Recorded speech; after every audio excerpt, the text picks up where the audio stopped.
गर्व करने में तो बुराई नहीं, गर्व तो किया जा सकता है। मुझे अपने भारतवर्ष पे गर्व है, तो अमेरिका में मैं प्रवचन करूंगा तो साफ कहूंगा कि मुझे भारतवर्ष पे गर्व है। और इस बात का मुझे गर्व है कि वेद, पुराण, उपनिषद, शास्त्र, मीमांसा सब कुछ पढ़ा, अध्ययन किया और मौखिक अपने हृदय पटल पर उतारा। तो एक ज्ञान मुझे नहीं था जिसका आज मुझे मालूम पड़ा। इतने वर्षों तक उस ज्ञान की खोज में मैं भटक रहा था और आज पंडित जी से वह ज्ञान मुझे मिला। पंडित जी ने कहा कि गुरुजी बीमार हैं, ये ज्ञान मुझे था, मगर फिर भी मैं अगर उनके अनुभव के कोई ज्ञान है तो मुझे स्वीकार कर लेना चाहिए। बीमार गुरु हो ही नहीं सकता, बीमार प्राण नहीं हो सकते, बीमार तो शरीर होता है, बीमार भी होता है, स्वस्थ भी होता है। ज्यादा आप एक्सरसाइज करोगे, ज्यादा काम करोगे तो शरीर आपके सामने तंग करके खड़ा भी होगा। वो लाठी आदमी पकड़ेगा, वो ये क्या करेगा। 24 घंटे होते हैं, तुम 32 घंटे काम करोगे तो कितने दिन तक शरीर खड़ा रहेगा। इसलिए मैं उनके वाक्य को सुधार देता हूं कि गुरुजी बीमार नहीं है, गुरुजी का शरीर थोड़ा सा अस्वस्थ हो सकता है, वो भी उनको तो ज्ञान नहीं अस्वस्थ है नहीं है, मगर अगर उन्होंने कह दिया अध्यक्ष है तो मुझे उनकी बात को रखना चाहिए। इसलिए मैं इतनी बार भी स्वीकार कर रहा हूं। बाकी मैं पंडित जी से इस लंबी दौड़ में तेज दौड़ सकता हूं।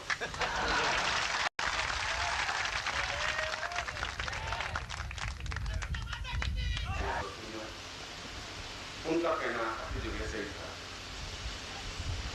मगर यह तो मैं सुबह ही आपको कहता हूं, मुझे आप लोगों की आवश्यकता पड़ेगी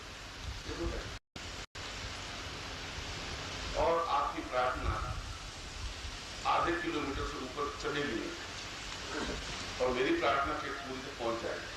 जब मैं खुद सक्षम हूं अपनी बात वहां तक पहुंचाने में, जो ठीक करते हैं अश्विनी कुमार, तो मैं आपकी वैसा आंखों के सहारे वहां से नहीं चलूंगा, इसलिए आप निश्चिंत हैं। फिर भी आपके मन में, हृदय में मेरे प्रति प्यार है और वो प्यार का पूंजीभूत स्वरूप ही पंडित जी के जवाब से निकला है कि जीवन में पसंद तो राम को 1.5 साल तक पलंग पे देखना पड़े, कृष्ण को भी तुम्हारे गुजरात में जहां तीर लगा वो स्थान आज भी सुरक्षित है। और उसके बाद सेप्टिक हुआ और सेप्टिक होने के बाद 11 महीने तक उनको पलंग पे रहना पड़ा।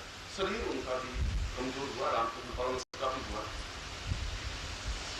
बुद्ध का भी हुआ, महावीर का भी हुआ। शरीर तो जब व्यक्ति जरूरत से ज्यादा शिष्य उनसे काम करवाएंगे,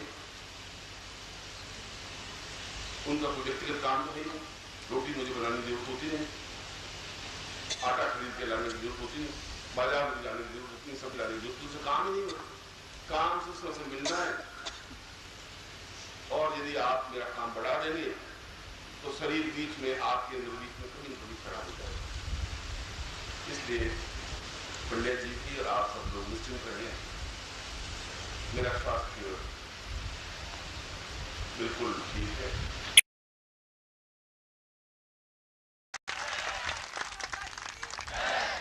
और मुझे विश्वास है कि मैं सक्षमता के साथ अभी काफी वर्षों तक आप भी कार्य करेंगे।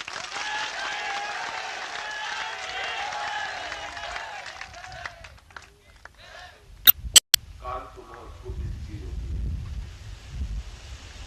आता कभी कभी मृत्यु मिलने के लिए आती है। कभी मुंबई में मिलने के लिए आई थी, मैं मुंबई गया, मुंबई नगरी अपने आप में मुंबई की कोई ज्ञान है नहीं, ज्ञान नगरी है, वहां लोग कैसे जिंदा रहते हैं, तो जाना पड़ा। तो आई दिन मिलने के लिए आई, मैंने कहा भाई बाकी लोग मिलने के लिए बहुत है, अब तुम क्या करें, मगर वो संदार करके सब दर्द करके चलिए रुकिए, अभी शिष्य है, उनकी समस्याओं का समाधान है, उनका प्यार है और काफी कुछ लेना है। इसलिए ऐसी कोई चिंता की बात नहीं, लेकिन मैं चाहता हूं कि मुझे थोड़ा सा काम कम करना चाहिए, होना चाहिए, मगर जहां आप हैं वहां काम गौण हो जाता है। सुबह मैंने प्रवचन में जो आपको प्रवचन किया था वो प्रवचन नहीं था, वो आपका मेरा एक पारिवारिक बातचीत थी। आप मेरे परिवार के अंग हैं, बेटे हैं, बेटियां हैं, आप मेरे शरीर के आंख नाक कान हैं, और आपको सुदृढ़ करना मेरे जीवन का धर्म, मेरे जीवन का कर्तव्य है। अपने जीवन में इस बात को तो आप और मेरी पत्नी भी एहसास करती होगी कि मैं बहुत जिद्दी किस्म का भी हूं। जब निश्चय कर लेता हूं कि अब ये करना ही है, तो फिर विधाता भी बीच में खड़ी नहीं कोई।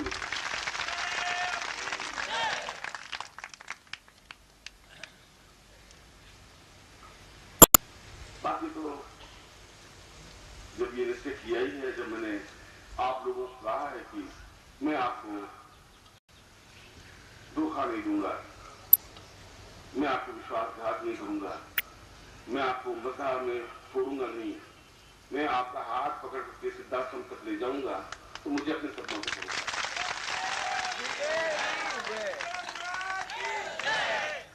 सुबह तो मैंने गुरु गोविंद सिंह का प्रवचन की बात की, इसलिए कही थी कि उसमें कुछ सन्यासी से भी खड़े खड़े तुमको मुझको देख रहे, और जब सिद्धाश्रम में गया तो उनके मन में भी उमंग थी, उत्साह था कि गुरुदेव के जन्मदिन को मनाए। उत्साह होना स्वाभाविक है, और जो उत्साह में 10-10 फीट उछल जाते हैं, 5 फीट उछल जाते हैं, तो वह तो अपने आप में जोश है। जैसा आपने गुरुदेव की जय बोलने का जोश है, दोनों हाथ उठा करके अभिनंदन करने का जोश है। और वो कह रहे थे कि क्या उनमें समर्पण है। मैं उनको सिर्फ ये बताने के लिए कि यदि मैं अपने शरीर के किसी अंग को कोई आज्ञा दूं, तो शरीर के अंग की कोई हिम्मत नहीं होती कि मना करे। आज तो कहूंगा कि पानी गिलास उठा के पी, तो आज मेरा पानी गिलास उठाए, और अगर शरीर मेरा मेरी आज्ञा का पालन करेगा, तो ये सामने बैठा हुआ भी मेरा पूरा एक विराट व्यक्तित्व का शरीर है, और यह शरीर भी मेरी आज्ञा का उल्लंघन कर ही नहीं सकता, संभव ही नहीं। इसलिए कि अगर मैं आपके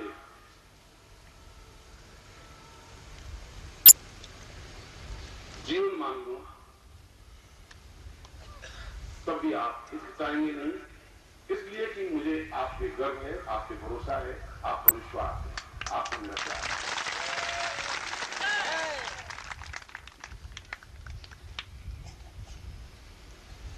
दीक्षा के क्रम में मैंने सुबह आपको बताया था कि कभी कभी क्षण ऐसा आता है कि अगर व्यापार चल रहा हो तो बेटों को व्यापार के ज्यादा से ज्यादा बिठाना चाहिए, और वो पृष्ठभूमि में रह करके कार्य करे, जिससे कि वो अपनी आंखों के सामने बेटा व्यापार करना सीख जाए। और मैं भी चाहता था कि मेरी आंखों के सामने आप सही अर्थों में एक साधक बन जाए, सही अर्थों में एक योगी बन जाए, विधेय बन जाए, साधनाओं का आपके पास बल हो जाए, ताकत क्षमता हो जाए, एक चुनौती का भाव आपके मन में हो जाए। और इसके लिए मुझे आपको आगे खड़ा करना जरूरी होगा। मुझे पृष्ठभूमि में रह करके, पीछे रह करके आपको तैयार करना पड़ेगा कि आप 10,000 लोगों को भी चुनौती दे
दीक्षा देने से पहले दूर कर देना चाहता हूं। मेरी जेब में इस समय 500 रुपए है और है तब भी चेहरा वैसा ही है, अब यहां रख दिया तब भी चेहरा वैसा है। तो आपके मानस में यह है कि साधना करते ही चेहरा में क्या हो जाता है, ये हो जाता है। आप अगर अभी साधना करते शीशा देखने लगोगे कि हुआ तो नहीं, चेहरे में क्या होगा, कोई प्लास्टिक सर्जरी तो मुझे आपकी करनी नहीं। इसलिए बिरला जी के पास जब पिलाने में कुछ पैसे थे ही नहीं, लोटा ही था पितल का, तभी उनका शरीर चेहरा वैसा ही था, करोड़पति बनने का भी वैसा ही था। कोई कृष्ण यदि आपके बीच में खड़ा हो जाए तब भी उसका चेहरा वैसा ही होगा जैसा आपका है। उसमें ज्ञान की गरिमा होती है, एक बल होता है, आत्मीय ओज होता है। ओज ये कि आप हरिद्वार जाए और कोई सन्यासी मिल जाए, अरे तुम कुछ नहीं कर सकते, घबरा जो करना करने बैठा क्या कर सकता है। ये ओज, ये बल, ये ताकत, उसको चुनौती का जो भाव होता है, ये मेरा दिया वो, ये और तो लोगों को एहसास करना पड़ता है। ये दूसरी चीज, ये मामूली चीज नहीं। तुम्हारी बातचीत की तरीके में एक अंतर आ जाएगा, देखने की दृष्टि में अंतर आ जाएगा, भावनाओं में अंतर आ जाएगा, बोलने की क्षमता में अंतर आ जाएगा। समाज में आपके चाचा, ताऊ, मामा, भाई, संबंधी जब वो बात करेंगे कि 5 रुपए के लिए उसको ऐसा कर दो, 8 रुपए के लिए कैसे ये 25-50 रुपए के लिए इतना आप कह नहीं पाएंगे, इसलिए क्यों बढ़े। और आपका भावना ही अलग बन गई, आपका कितनी अलग बन गया। ये क्या लोग हैं, ये क्या कर रहे हैं, ऐसा क्या सोच रहे हैं, क्योंकि आपका कर्ज समाज में उनसे एक ऊपर, इसलिए आपको सामने ले करके उसको चाहिए बात करते हुए सोचेंगे, आज ही सोचते हैं कि मैं इन लोगों को मत छेड़ूं। ये दूसरी चीज है, क्योंकि अभी सामने वापिस बोलने लगे तो बस सब कुछ प्रलय हो जाएगा। आपकी पत्नी को धन्यवाद है, आप लोगों को यहाँ भेजते, वो वहां बैठे हैं अगर से रूप में, मगर उनको धन्यवाद मुझे देना ही चाहिए। आप मेरा धन्यवाद वहां तक पहुंचा करें।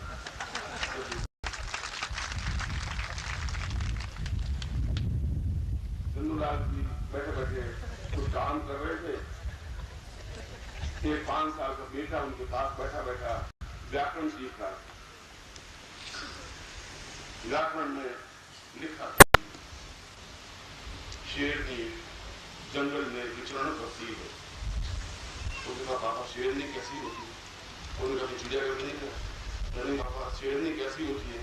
तभी उनकी पत्नी उनसे बुरा की हुई है, क्या कर रहे हो, तो ऐसे आटा नहीं है, दाल नहीं है, और यहाँ बैठे ऑर्डर क्यों। बेटा ये से कहीं जाने की तुम्हें जरूरत नहीं है,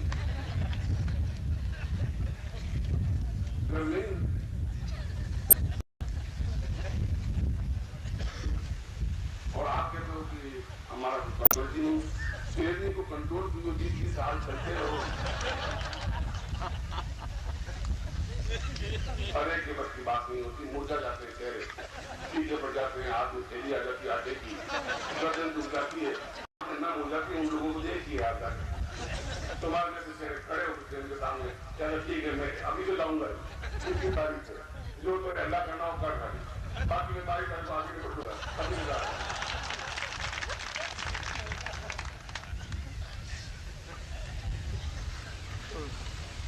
ये समाज में आपकी चाचा ताऊ में आपने डिफरेंस, ये व्यक्तित्व की एक विशेषता प्रदान है। इसलिए मैं अगर सिद्धार्थ बन के गुरुओं को वंदन करता हूं तो आपको भी वंदन करता हूं सुबह उठते कि एक तो थोड़े कम मिले लोग, उनको मैं प्रणाम करता हूं कि वो एकदम से बचिया करके नहीं आ जाए। और बाकी तो आपको अब सर्कस ट्रेनिंग मास्टर है, ज्ञान है, चेतना है, और अब आपको इतनी क्षमता है कि मैं अगर ये दीक्षा आपको दूंगी तो इस दीक्षा को आप अपने हृदय में स्थापित कर सकेंगे, ले सकेंगे, और अपने आप आपके समाधि होने की अवस्था आ रही है। के और जमाने के तस्वीर लिखने लगेंगे। धीरे धीरे अपने आप आपके व्यक्तित्व में सत्यता का पुट होने लगेगा। यह कि आप कहें और बात सत्य हो जाती है, ऐसा होने लग जाएगा। न तो आपने ज्योतिष देखी, न कुछ कहा, और आपने कहा कि ये बस ये पशुओं वैसा हो गया। अब आपने कैसे कह दिया आपको कुछ को पता नहीं, और पशु ऐसा हो जाता है, ऐसा कुछ होने लगेगा। और उससे भी बड़ी बात की साधना और सिद्धियों का बल इस दीक्षा के माध्यम से आपको प्राप्त।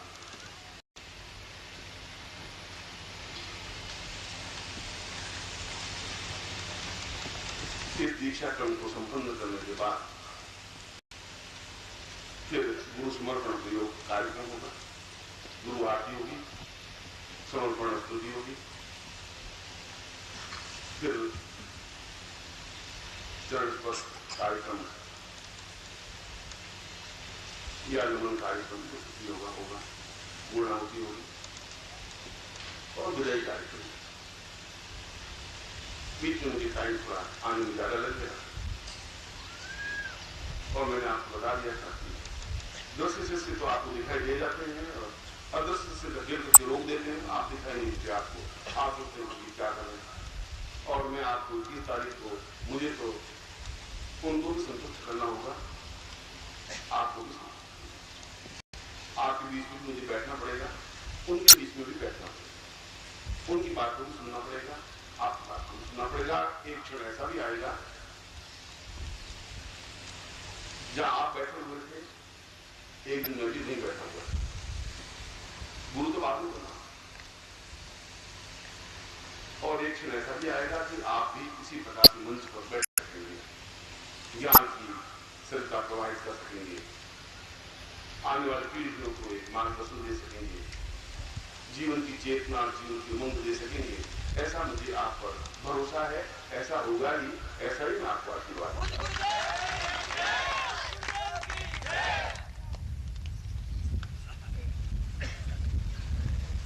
आपके सामने पैकेट होगा साधना क्रम का, वो आप ले लें और सीधे बैठे, मेरुदंड आपका सीधा होगा।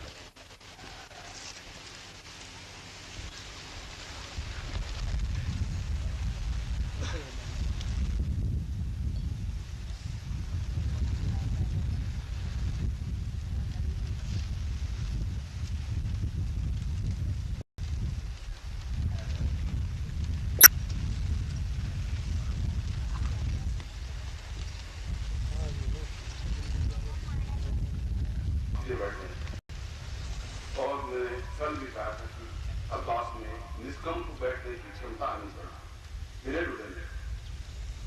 ऐसा और तो घूमते हैं तो कभी कभी मुझे आपके साथ होने लगता है, फिर आपको फाड़ फाड़ के देखता हूँ कि नहीं कुर्सी बाकी जो इसे डूबते हैं मुझे ऐसा लगता है कि ये मतलब अर्धनारीश्वर है या पूर्ण नारीश्वर है, क्या सीधे बैठे मेरुदंड आपका सीधा होना चाहिए, आंखें बिल्कुल मेरी आंखों की टकराती हुई होनी चाहिए, व्याघ्र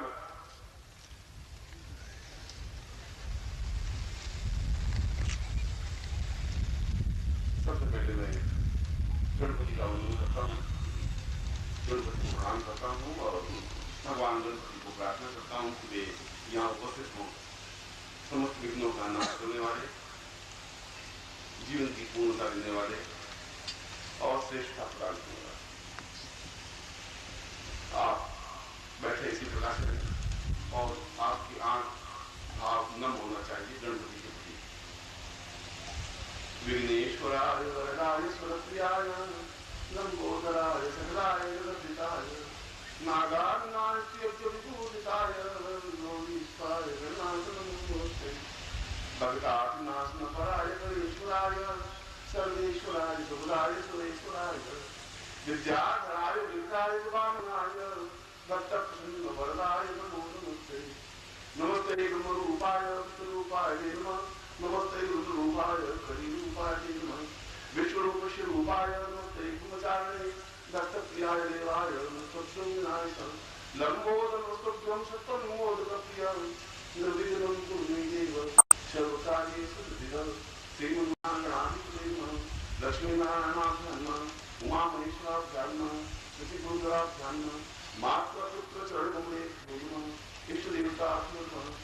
देवताभ्यो नमः, ग्राम देवताभ्यो नमः, स्थान देवताभ्यो नमः, वास्तु देवताभ्यो नमः, वाणी मृगताभ्यां नमः, सचिपुंद्राभ्यां नमः, सर्वेभ्यो देवेभ्यो नमः, सर्वेभ्यो ऋषिभ्यो नमः। इसके बाद मैं सिद्धार्थ पंचक का उच्चारण करूंगा, जो हमारी संस्था का एक आधारभूत स्वरूप है, संस्था करने इस पूरे ब्रह्मांड का। ये हमें सौभाग्य मिला है कि हमारी संस्था में सिद्धार्थ संत जैसा शब्द भी है।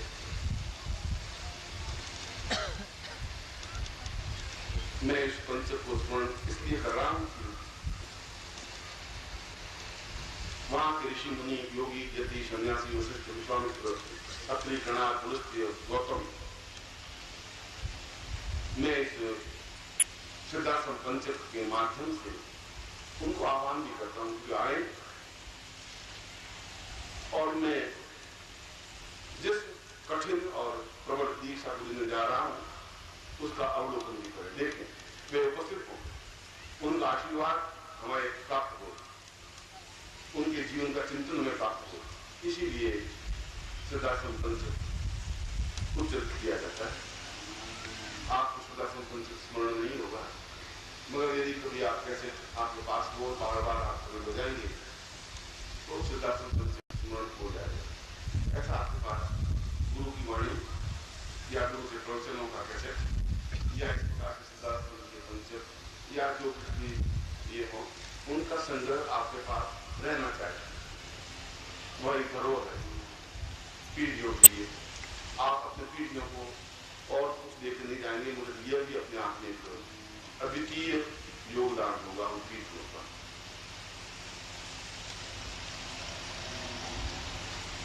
हाथ जोड़ने, आप दोनों हाथ जोड़ने का मतलब होता है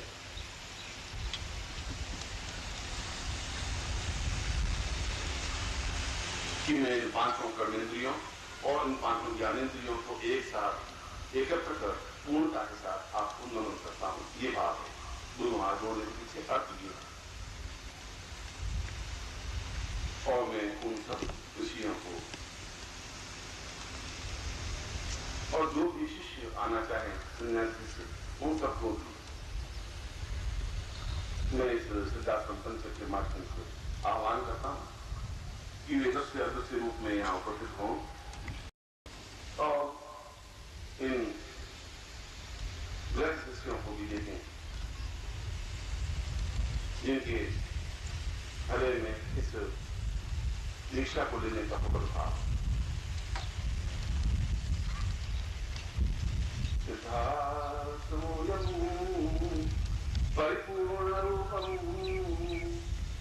चिंत्यं निचिंत्यं परिदेव नित्यम् आदर्शरूपं परं मैतं नित्यं ज्ञानो वदामि वदतं वदामि त्वमेव माता जगदा त्वमेव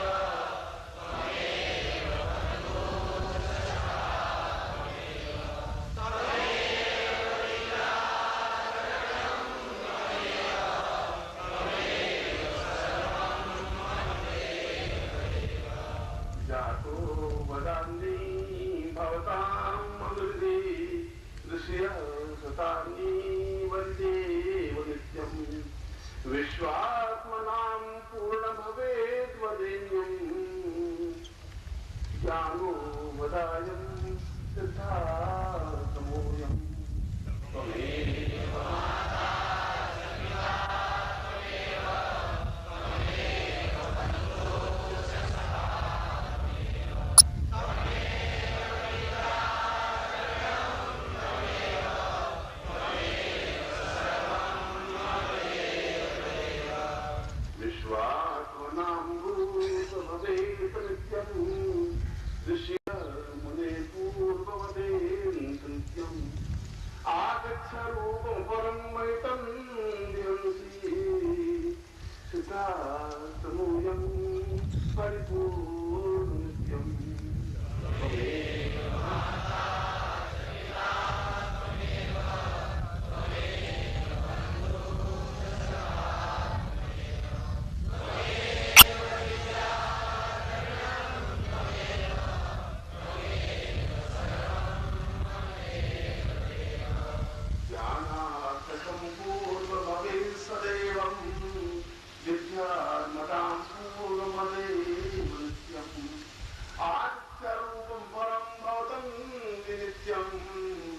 सिद्धार्थमोऽयं मुनिः नमामि।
ये हमारा धर्म, ये हमारा कर्तव्य, ये हमारी नैतिकता हो जाती है कि हम सिद्धार्थ के संस्थापक संचालक परमहंस योगीराज श्रेष्ठ स्वरूप स्वामी सच्चिदानंद जी का आह्वान करें। पूज्य गुरुदेव हमारी भावनाओं को, हमारी वाणी को, हमारे चिंतन को ध्यान में रखते हुए वे इस अमूल्य अद्वितीय समय में उपस्थित होकर अपने करुण नेत्रों से हमें आशीर्वाद प्रदान करें, जिससे कि हमारा जीवन धन्य हो सके, हम उनकी सुगंध से आप्लावित हो सकें, उनके शरीर के स्पर्श से आभावित हो सकें। और एक शिष्य के नाते मेरा धर्म, मेरा कर्तव्य है कि हठपूर्वक भी मैं उनको आमंत्रित करूं और मैं उन्हीं लोगों का उच्चारण करूंगा जो लोग इस प्रकार के अवसर पर उनको बुलाने के लिए उचित किए जाते हैं। यद्यपि सिद्धाश्रम नियमों के अनुसार निषेध है, इस प्रकार प्रत्येक स्थान पर इन श्लोकों का उच्चारण नहीं होना चाहिए। नहीं होना चाहिए ये वाक्य तो इसलिए बना होगा कि उनको अधिक तकलीफ नहीं होनी चाहिए, मगर श्लोक बने ही इसलिए हैं कि उनका आह्वान किया जाए। और यदि श्लोक ज्ञात है तो उनका उच्चारण किया ही जाए, नहीं तो श्लोक बनते ही नहीं, या मुझे सिखाते नहीं और या तो उच्चारण करता। और रही बात तकलीफ देखने की, तो यदि उनका शिष्य धधकती हुई भट्टी में इतने साल तक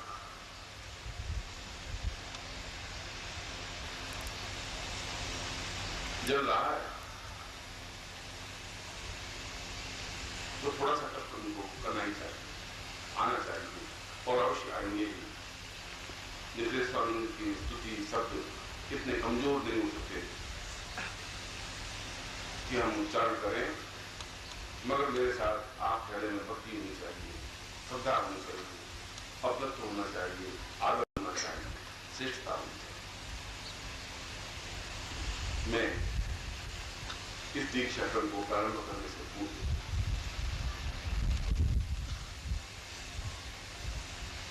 गुरुदेव स्वामी सच्चिदानंद जी को पूर्ण क्षमता के साथ आह्वान करता हूं कि वे उपस्थित हों, हमें आत्मीय बल दें, अपने शरीर की सुगंध की प्रवाह दें, करुण नेत्रों की वर्षा दें और आशीर्वाद दें कि हम इस गुरुतर, इस भारी दीक्षा के भार को उठा सकें, संपन्न हो सकें, सफल हो सकें, श्रेष्ठ सकें।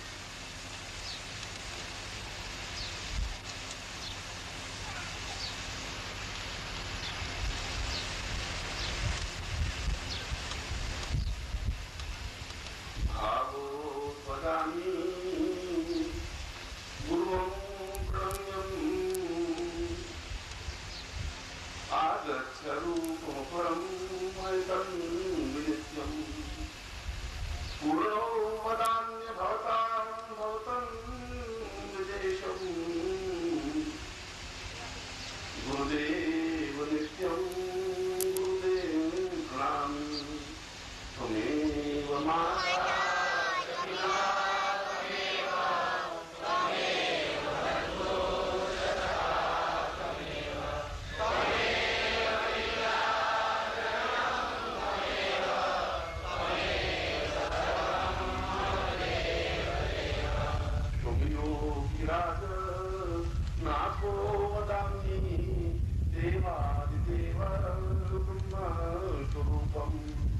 रुद्रोर्वतां विष्णुमदेव तुल्यं गुरुदेव नित्यं गुरुदेव नित्यं त्वमेव माता पिता त्वमेव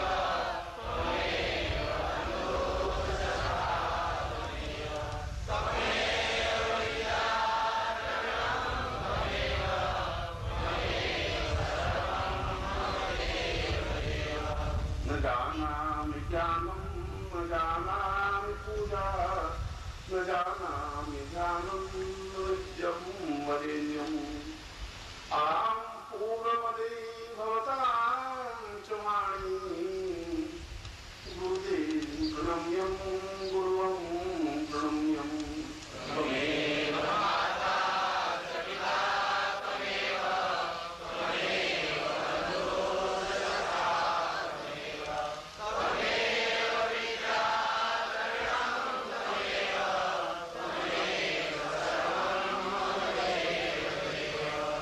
अश्रुवतां पूर्णमदैव रूपं स्नेतो वदामि भवतां शरीरं गुरुदेव आगच्छ रूपं वदेयं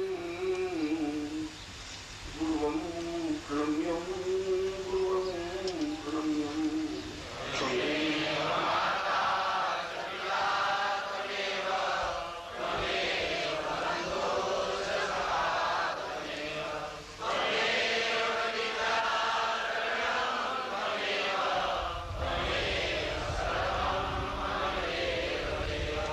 अनाथो दरिद्रो जरारोगयुतो महाक्षीणदीना सदा जाड्यवरता विपत्ति प्रविष्ट सदाहं भजामि गुरुर्वै शरण्यं त्वमेव माता च पिता त्वमेव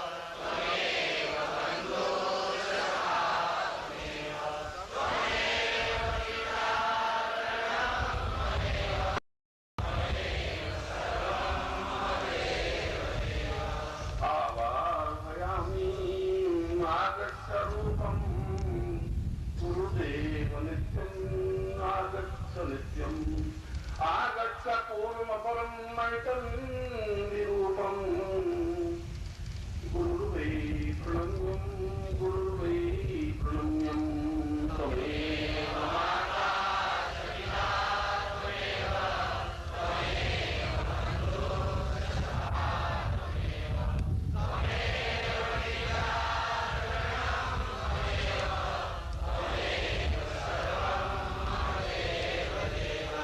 मम देहरूपं न जानन्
हमें तो पूजा करने की नहीं आती।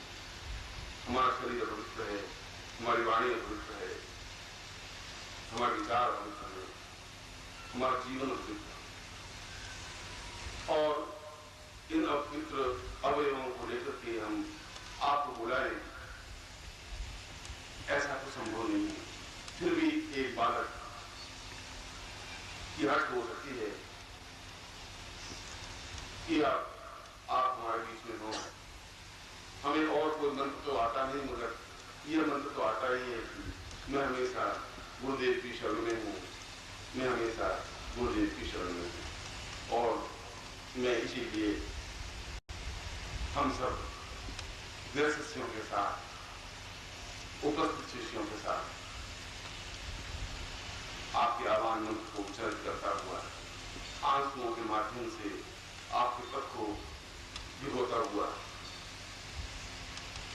नेत्रों के माध्यम से अपने हृदय में उतारने के लिए इस महत्वपूर्ण क्षणों में आपकी उपस्थिति हम चाहते हैं कि आप उपस्थित हों, आपका आशीर्वाद हमें मिले, आपकी चेतना हमें मिले, आपका प्राण स्वरूप हमें मिले, और हम आंसू तो दे ही सकते हैं, प्राणों की चीत्कार दे सकते हैं, हम आह दे सकते हैं। इसके अलावा हमें किसी प्रकार का ज्ञान है नहीं, हम कुछ जानते भी नहीं, मगर फिर भी हमारा एक भाव, एक चिंतन, एक दृष्टि आह्वान मंत्र को उच्चारित करने की हो रही, और मैं उसी मंत्र के माध्यम से उनको क्षमता के साथ आह्वान कर रहा हूं।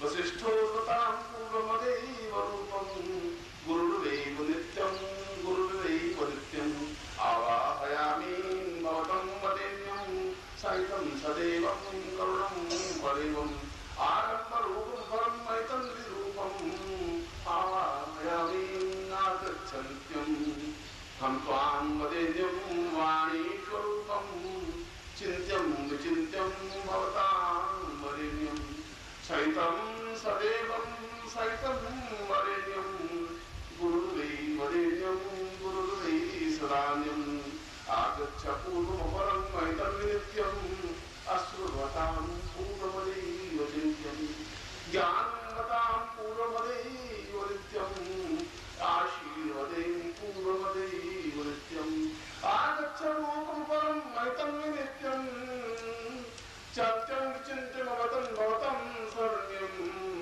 आगच्छ रूपम् आगच्छ देह नित्यं गुरुर्वै शरण्यम्। समस्त ब्रह्मांड को अपने हाथ में लेकर गुरुदेव की उपस्थिति में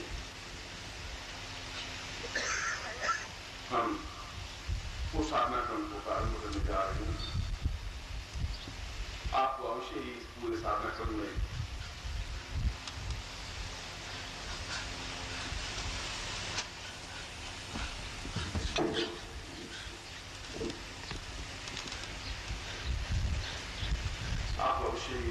साधना क्रम में उनकी सुगंध, उनका दर्शन, उनकी अनुभूति, उनका चिंतन, उनकी पूर्णता को आभास होगी।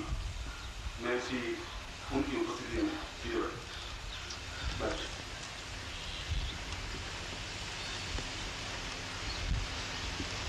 उस परम तेजोमय की उपस्थिति में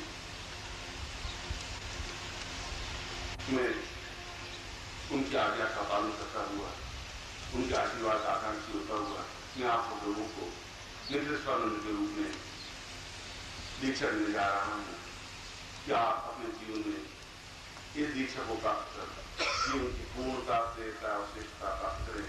मैं आपको एक बार फिर तरह से आशीर्वाद प्रदान करता हूँ और विश्वास करता हूँ कि आप तालियों की गड़गड़ाहट के साथ पूज्य गुरुदेव का अभिनंदन करें।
और अपने प्राण को। अब मैं आपको नीचे ले जा रहा हूं, आपके सामने नारियल या दीक्षा प्रकट होगा, आपको खोल दे।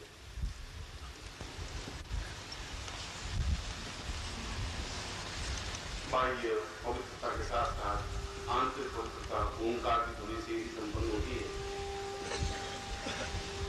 आप मेरे साथ ओंकार की ध्वनि करेंगे जब तक आपके प्राण का एक विराम होता है। हरि ओम।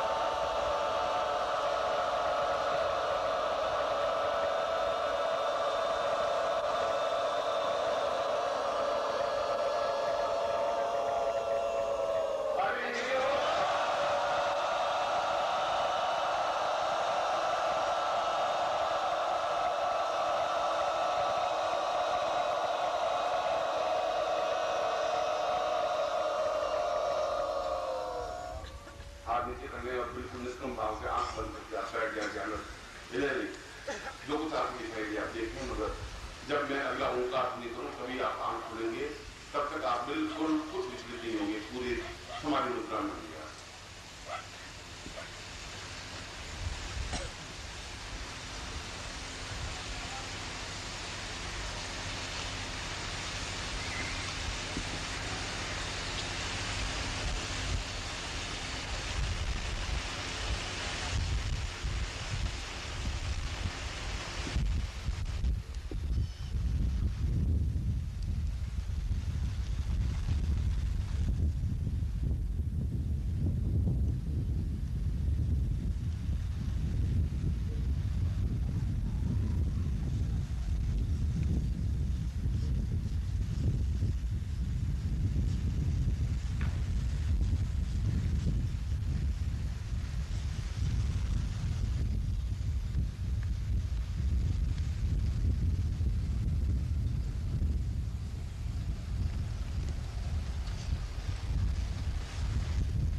पूर्वाम सिकाबंधम जोड़ी की गांठ करेंगे। ओम मान स्वप्न मान आयुष्मानो बहुमानो अश्वेतमानो वीराम दुर्भाग्नो उदय भवमन पार्थिवाम वामे भस्मनाम लगाके विराट को भस्म लगाएं। ओम ब्रह्मकम विजामहे तुम दिनकुच्योत्नम मुबारकम मुक्षे मामतासह ताम भस्मनाम पूर्वश्याम आसमानं दयामि कृत्यं संपदये निर्मृतम वा संकल्पम कुर्यातः। दाहिना हाथ सामने कर लें और ऐसा भान करें जैसे जल है और आप संकल्प ले रहे हैं। तो माता से ठंडे मुझे भी ठंडा सा के मोटा होता है को मोटा उजल से मत मानी पूरा विचार मासी क्यों अपने पूर्वाध आत्मान संध्यानि ना पूर्वाध पूर्वश्याम संध्यानि त्रिगुणानि स्वामी दिष्टाम धर्मानु सदीर्घाम सुखा सौभाग्य धान्य ये सब पुरुषाम ऐश्वर्य विवर्धये ताम पुरुषाम नितेश्वर नंदी नाम सीमानि ताम विवर्धयामि राधा पनुपदियामि मां पूर्ण दीक्षां प्राप्यामि गुरुं गुरुपाति गुरुदय गुवाता गुरु गुरु प्राप्ति दीक्षायां क्रम पारगते साम पूर्वासा विद्यामि मम अनुगोत्रस्य न गोत्रचान्ते हम सर्वाहम नाम उच्चारणे ताम पूर्णमेव विदं साचिन्तयामि रास्वानं सर्वदे कल्याणत्वं दीर्घश्याम रास्वानं सर्वदे तुभ्यं संवर्धये छोटी हाथ जोड़िए गुरु को प्रणाम गुरु ब्रह्मान गुरु विष्णु गुरु देवो महेश्वर गुरु साक्षात् परब्रह्म तस्मै श्री गुरुवे नमः ज्ञान मूलं गुरु मूर्ति पूजा मूलं गुरु परम मंत्र मूलं गुरु वाक्य मूर्ति मूलं गुरु प्रभा मूकं करोति वाचालं पन्नूनं यशेगिं यत्प्रसादं वन्दे परमानन्दमाधवं गुरुशरणे ज्योत्स्यामि धूमाख्यां पालयितां पूर्वे शतात्मानं सदी विश्राम हम सत्य कल्याणत्वं गुरु ब्रह्मरूपं गुरु स्वरूपं गुरु स्वरूपं साधियामि समस्त स्वरूपं आत्मा निगूढां सत्यामि मम पुरुषां अनाहं सत्य कल्याणत्वं मां देवश्यामभ्यं संवर्धये। अब आपका नारियल है दोनों हाथों में अगर है तो लीजिए नहीं तो आप ऐसा ध्यान करिए जैसा आपका नारियल है। नारियल ऊंचा उठना चाहिए आपका जो हार्ट है इसके सीध में खड़ा इसके सामने रहना चाहिए ऐसा होना चाहिए न ऊंचा होना चाहिए नारियल न नीचे रहना चाहिए इस प्रकार से रहना चाहिए। शाम पूर्वाधात्मान सत्य कल्याण मम शिष्यत्वम अमुक अमुक गोत्रेभ्यो अमुक समाहम साधयामि पुरुषाम अथाम सत्य कल्याण स्वामी साधयामि पूर्वाः सापदानि वदानि भवतां पूर्वा साधयामि नुते साधि पुरुषाम कल्याण स्वामी विशाल स्वामी नुते पूर्वो साधयामि नुते स्थितिः स्वते अस्मत्तपन्तु च पूर्वासा नुतेभ्यो साम पुरुषाम आम पूर्वादात्मन सत्यों संवर्धये ताम पुरुषा नारी के रोंत्यं संवर्धये नीचे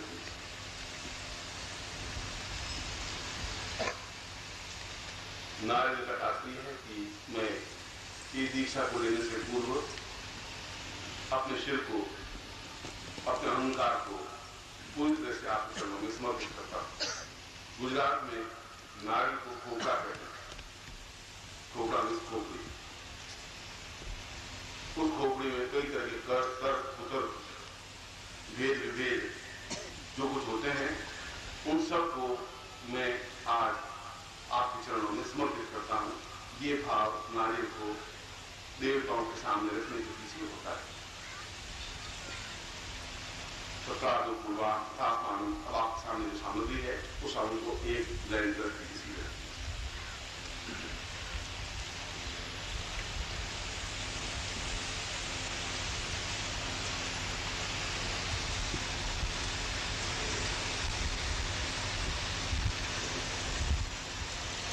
गंगे चयने जीवन बोध उस पे जल स्नान कराइए। गंगे चयने जीवन गोदावरी सरस्वती नर्मदे सिंधु कावेरी जलेस्मिन् सन्निधिं ओम वारुष्योतम हनुमते वारुण सुमतिनि ओ वारुष्या जलसंनसि वारुष्या जलसंनासीद वनस्थानं पुनर्गामिनः वनस्थानते परिस्थानं ओम पया प्रज्ञां पया ओखदि खोयो दिवंतरिक्षे प्रयोगाः परिशोति पृथा सन्तु मयम्मा प्रतिस्थानं प्रतिकामो अकारि संस्कृताविनय सुरतों खाकर्पणा आयुधों कार्यकर जलस्थानं जगन मुनिषे गंसियो जगदेतो मुस्लामो अनुगरमा मामा बैकम संकेयम्मा रत्नानि मधुस्थानं ओम मधुवातारितारिति मधुक्यंति सुंदर माधुर्यंतो करि माधुनत्ता मुदो भतो मधु पाति गुणजा माधुर्यो उत्तमता मधुमामनो वनपिनो तमाम सूर्य माधुर्बाव पंचनाम प्रकरास्थानं साइकोस्त्री सुइंगी ग्रोसी सुमुस्ता सुइंदरो करिना सत्पुंस्ता सुबाबा पुंबापुना विरता सकरास्थानि पंचम स्थान ओम पंचंद्या सरस्वती पंचम स्थानं पंचंद्या सरस्वती विसोता सरस्वती धातो देशे भूषिता